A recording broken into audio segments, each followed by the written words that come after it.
Dear little soul, my morning star.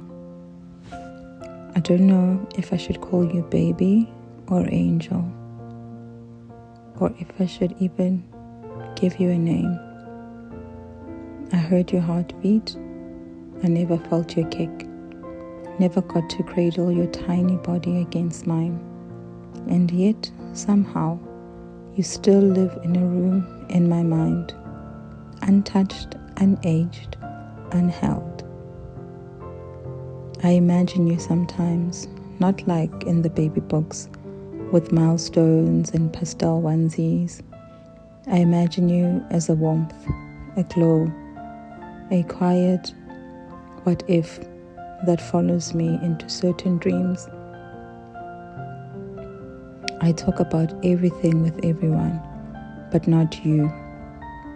You're the one thing I don't bring up at brunch or over wine or even in therapy sometimes, because I don't know how to talk about something that was too small to bury but too big to forget.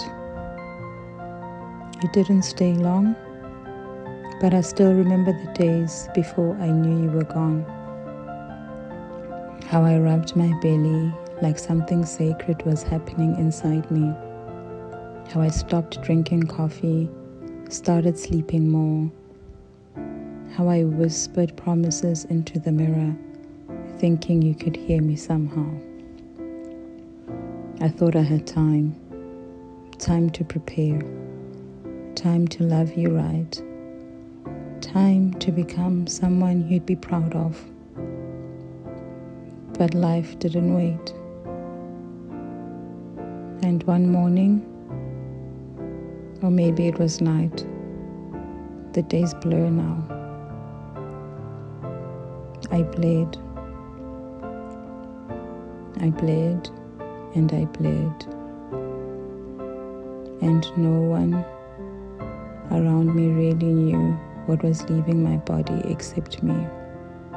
It wasn't just blood, it was you. You slipped out before we ever got to begin. And it's strange the way people pretend you never existed just because you never cried. But I felt you, even if science calls it cells, even if timelines say it was early, even if doctors speak of it clinically like it's common. You were never common to me. You were mine, and I loved you with all the reckless hope I had left. Sometimes I wonder who you would have looked like if you'd have my laugh or their eyes, if you would have grown up shy or fearless, if you'd like mangoes or music, if you would have danced in the kitchen with me on lazy Sundays, if I had been a good mother to you.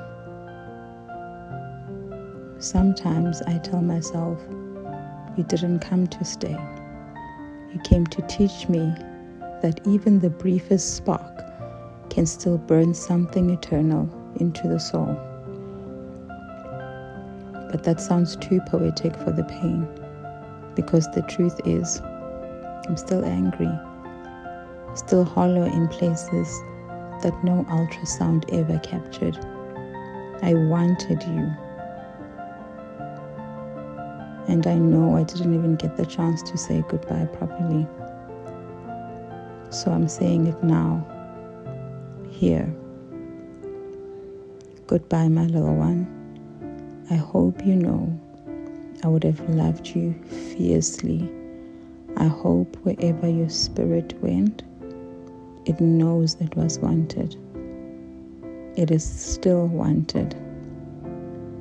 I don't know if I'll ever stop missing you or wondering who you could have become. But I promise you'll always have this room in me, untouched, unaged, unheld, but never unloved. Love, the mother you never got to meet.